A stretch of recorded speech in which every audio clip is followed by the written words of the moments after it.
Hello friends, welcome again to my channel कहानियाँ अजब गजब। तो फिर से लाया हूँ फ्रेंड्स आप सब लोगों के लिए एक नई और यूनिक स्टोरी। और स्टोरी का नाम है secret of the mango tree, the place of the bandits. And again friends, इस स्टोरी को भी लिखा है सर रस्किन बॉन्ड ने। So friends, without wasting any time, let's start with the secret of the mango tree, the place of the bandit. दो police वाले, inspector Hukum Singh और sub inspector Guler Singh, धूल भरी सुनसान धूप से भरी सड़क पर बेतरतीब ढंग से धकेले जा रहे थे। गांव के लोग गायब हो गए थे। वो तभी वापस आएंगे जब डाकू चले जाएंगे। डकैत गिरोह का सरगना मंगल सिंह बुंदेला था, जो एक पिंडारी साहसी का पड़पोता था, जो अंग्रेज़ों के लिए कांटा बना हुआ था। मंगल अपनी सरकार के लिए कांटा बनने की पूरी कोशिश करता रहता था। स्थानीय पुलिस बल को हाल ही में मजबूत किया गया था, लेकिन यह उन डकैतों से निपटने के लिए अब भी अपर्याप्त था, जो भीड़ों को किसी भी सर्वेक्षक से बेहतर जानते थे, यानी किसी ट्रैकर से भी ज़्यादा, पुलिस ट्रैकर से। डकैत मंगल ने फिरौती से खूब दौलत कमाई थी। उसके मुख्य शिकार बने धनी उद्योगपति, साहूकार और जमींदारों के बेटे। लेकिन उसका आज का काम बहुत अलग था। आज उसने दो पुलिस अधिकारियों को बंदी बना लिया था। फिरौती के लिहाज से उनका कोई मूल्य नहीं था, लेकिन वह प्रतिष्ठित कैदी थे जिनका इस्तेमाल दूसरे कामों में किया जा सकता था। मंगल सिंह पुलिस के सामने अपनी धाक जमाना चाहता था। वो कम से कम एक को तो मार ही देगा, उसकी प्रतिष्ठा तो यही चाहती थी, लेकिन दूसरे को छोड़ देगा ताकि उसकी महान शक्ति और निर्दयता का अधिकतम प्रचार हो सके। एक हमेशा मददगार ही होता है। उसकी लाल हरी पगड़ी एक तरफ से बंधी हुई थी, उसकी धोती टखनों तक पहुंची हुई थी, उसकी चप्पलों पर सोने चांदी के धागों से कढ़ाई की गई थी, और उसके पास हाल फिलहाल कोई हथियार नहीं था। उसके पास थी एक पुरानी माचिस की तीली और एक अच्छी तरह से ग्रीस लगी हुई 303 राइफल, यानी 303। और उसके दो आदमियों के पास भी ऐसी ही राइफलें थीं। कुछ के पास रिवॉल्वर्स भी थे।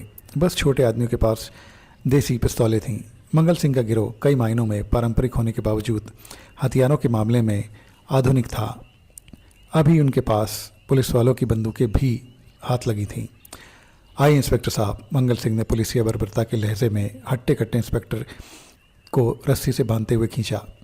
अगर आज आपने मुझे पकड़ लिया होता तो आप हीरो होते इंस्पेक्टर साहब। सारा श्रेय आप ले लेते। हालांकि आप भीड़ों में अपने आदमियों के साथ टिक भी नहीं पाते। अफसोस कि आपने सब इंस्पेक्टर के साथ अपनी जीप में बैठे रहना चुना। अब जीप हमारे काम आएगी। आप बिल्कुल नहीं, लेकिन मैं चाहता हूं कि आप हीरो ही रहें, और एक मरे हुए हीरो से बेहतर कोई नहीं होता। मंगल सिंह के सारे साथी अब हंसी से लोटपोट हो गए। उन्हें अपने नेता का क्रूर हास्यबोध बहुत पसंद आया। और तुम्हारी बात गुलेर सिंह, उसने सब इंस्पेक्टर को अपनी बात कहते हुए कहा, तुम मेरी गांव के आदमी हो ना। तुम्हें बहुत पहले ही मेरे साथ आ जाना चाहिए था, मेरे गिरोह में शामिल हो जाना चाहिए था, लेकिन तुम पर कभी भरोसा नहीं किया जा सकता था। तुम्हें लगता था कि पुलिस में बेहतर मुकाम तुम्हें हासिल होंगे। गुलेर सिंह ने कुछ नहीं कहा, बस सिर झुका लिया और सोचने लगा कि उसका अब क्या होगा।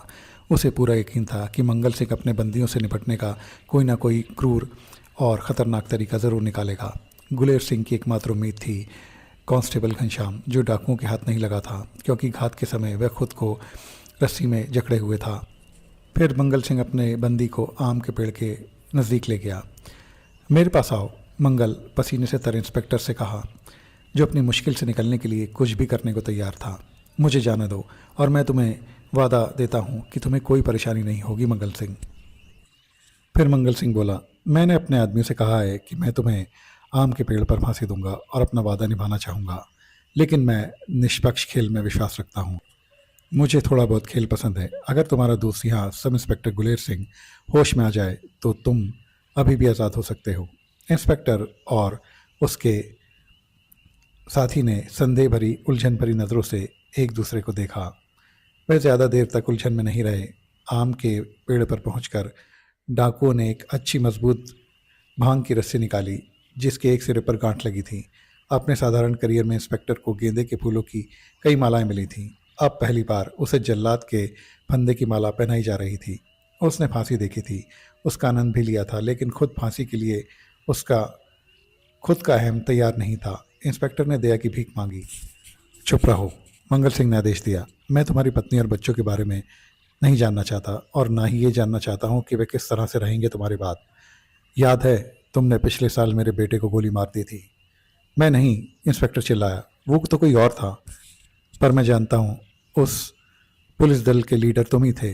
लेकिन अब तुम्हें ये दिखाने के लिए मैं कितना साहसी हूँ, मैं तुम्हें इस पेड़ से लटका दूंगा और फिर गुलेर सिंह को बंदूक में 6 गोलियां भर के दूंगा, और अगर वह तुम्हें मरने से पहले लटकाए हुए रस्सी को तोड़ दे तो तुम जिंदा रह सकते हो, और फिर मैं तुम्हें जाने दूंगा। तुम्हारी खातिर मुझे उम्मीद है कि सब इंस्पेक्टर का निशाना सही होगा। उसे तेजी से गोली चलानी होगी। मेरा आदमी जिसने फंदा बनाया है कभी शहर की एक जेल में जल्लाद था, और अब वो गारंटी दे रहा है कि तुम उसकी रस्सी के सिरे पर 15 सेकंड से ज़्यादा भी नहीं टिक पाओगे। गुलेर सिंह को लगभग 40 गज दूर एक जगह ले जाया गया। उसके हाथों में एक राइफल थमा दी गई। 2 डाकू आम के पेड़ की डालियों पर चढ़ गए। इंस्पेक्टर जिसके हाथ पीछे बंधे थे बस उन्हें डर से देखता रह गया। उसका मुंह खुला का खुला रह गया था, और फिर ऐसे बंद हो गया मानो उसे पहले से ही और हवा की जरूरत हो। और फिर अचानक रस्सी कस गई। इंस्पेक्टर ऊपर की ओर उछला। उसका गला एक दबाव में फंस गया, जबकि पेड़ की शाखा हिल गई और आम के फूल जमीन पर गिर पड़े। इंस्पेक्टर रस्सी से लटक गया। उसके पैर जमीन से लगभग 4 फीट ऊपर थे। आप गोली चला सकते हैं, मंगल सिंह ने सब इंस्पेक्टर की ओर सिर हिलाते हुए कहा, और गुलेर सिंह ने हाथ कांपते हुए राइफल कंधे पर रखी और ताबड़तोड़ 3 गोलियां दाग दी। लेकिन रस्सी जोर से झूल रही थी और इंस्पेक्टर का शरीर कांटे में फंसी मछली की तरह छटपटा रहा था। गोलियां छिटक गईं। गुलेर सिंह ने देखा कि मैगजीन खाली है। उसने फिर से कारतूस भरे, आंख से बहता पसीना पोंछा, राइफल फिर से उठाई और भी ज्यादा सावधानी से निशाना साधा। उसके हाथ अब ज्यादा स्थिर थे। उसने निशाना रस्सी के ऊपरी हिस्से पर टिका दिया, जहां कम हलचल थी। आमतौर पर वह अच्छा निशानेबाज था, लेकिन उसे कभी ऐसी परिस्थितियों में अपना हुनर दिखाने के लिए नहीं कहा गया था। इंस्पेक्टर अभी भी अपनी रस्सी के सिरे पर घूम रहा था। उसमें अभी भी जान बाकी थी। उसका चेहरा बैंगनी था। उन घुटन भरे पलों में दुनिया उल्टी छतों और धीरे धीरे उसकी ओर घूमते लाल सूरज का मिश्रण हो गई थी। गुलेर सिंह की राइफल फिर से फटी। इस बार 1-2 इंच चौड़ी, लेकिन 5वीं गोली निशाने पर लगी, जिससे रस्सी के छोटे छोटे टुकड़े हवा में उड़ गए। गोली से रस्सी नहीं टूटी, ये केवल एक निशाना था। गुलेर सिंह के पास एक ही गोली बची थी। अब वो बिल्कुल शांत था। राइफल की नज़र रस्सी के झूलने पर थी। अब इंस्पेक्टर की ऐंठन कम होने के कारण उसका गुस्सा कम हो गया था। गुलेर सिंह को पूरा यकीन था कि इस बार वह रस्सी तोड़ देगा। और फिर जैसे ही उसकी उंगली ट्रिगर पर लगी, एक अजीब परेशान करने वाला विचार उसके दिमाग में आया। उसके दिमाग में था, तुम किसकी जान बचाने की कोशिश कर रहे हो? हुकुम सिंह की? हुकुम सिंह एक से ज़्यादा बार तुम्हारी प्रमोशन में बहुत बड़ा रोड़ा बन चुका है। उसने तुम्हें चार्जशीट भी करवाई थी, याद है? उसे फिर याद आया कि थोड़े से पैसों के लिए वो उससे सारे उल्टे काम करवाता था। जब कुछ गड़बड़ होती तो वह उसे ही दोषी ठहराता था, और जब श्रेय लेने का मौका होता तो वह खुद ही श्रेय ले लेता था, और अगर वो नहीं हुआ तो इंस्पेक्टर ये खुद ही होगा। फिर रस्सी थोड़ी सी दाहिनी ओर झुक गई। राइफल बस थोड़ा सा बाईं ओर खिसक गया, और फिर आखिरकार आखिरी गोली चली, जो आम के पेड़ की छाल का एक टुकड़ा काटते हुए निकल गई। जब इंस्पेक्टर को वहां से हटाया गया तो वह मृत था। दुर्भाग्य, मंगल सिंह बुंदेला ने कहा, तुमने उसे लगभग बचा ही लिया था, लेकिन अगली बार जब मैं तुम्हें पकड़ लूंगा गुलेर सिंह, तो आम के पेड़ से लटकने की बारी तुम्हारी होगी, इसलिए दूर रहना। तुम जानते हो कि मैं अपनी बात का पक्का हूँ। अभी तुम्हें आज़ादी देकर मैं अपनी बात को रख रहा हूँ। फिर कुछ ही मिनटों बाद डाकुओं का दल झाड़ियों के जंगल की दोपहर की परछाइयों में खो गया। एक जीप के स्टार्ट होने की आवाज़ आई। फिर सन्नाटा छा गया, इतना गहरा सन्नाटा कि मानो गुलेर सिंह के कानों में चीख रहा हो। फिर गांव के लोग अपने घरों से बाहर निकलने लगे। कांस्टेबल घनश्याम मानो कहीं से प्रकट हो गया और कह रहा था कि वह जंगल में रास्ता भटक गया। कई लोगों ने अपनी खिड़कियों से ये घटना देखी थी। वह सब इंस्पेक्टर को अपने वरिष्ठ की जान बचाने की बहादुरी भरी कोशिश के लिए एक मत थे। उन्होंने अपनी तरफ से पूरी कोशिश की थी, यानी गुलेर सिंह ने। ये सच है, गुलेर सिंह ने सोचा, मैंने अपनी तरफ से पूरी कोशिश की।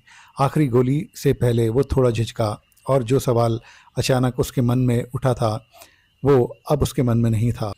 उसके दिमाग में बस अब एक ही बात थी कि उसने पूरे सफल प्रयास करे थे, और वो जो कर सकता था उसने किया। तो फ्रेंड्स, ये थी कहानी the secret of the mango tree, the place of the bandits. ये कहानी आपको कैसी लगी प्लीज़ कमेंट करके ज़रूर बताएं।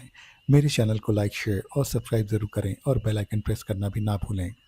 फ्रेंड्स, मेरे और भी इंटरेस्टिंग वीडियोस आपको मेरे चैनल पर मिल जाएंगे। उन्हें भी अपने फ्रेंड्स और फैमिली के साथ ज़रूर एंजॉय करें। डियर फ्रेंड्स, अब आप महज सब्सक्राइबर्स नहीं फैमिली हैं, तो देखते रहिए कहानियाँ अजब गजब स्टोरीज फॉरएवर, और वो हाइप बटन प्रेस करना भी ना भूलें। डियर फ्रेंड्स, आपकी बहुत अच्छी सेहत और ब्राइट फ्यूचर की कामना के साथ मैं लेता हूँ आपसे विदा। मिलते हैं आप सब लोगों से मेरे अगले इंटरेस्टिंग वीडियो में। तब तक के लिए बाय बाय।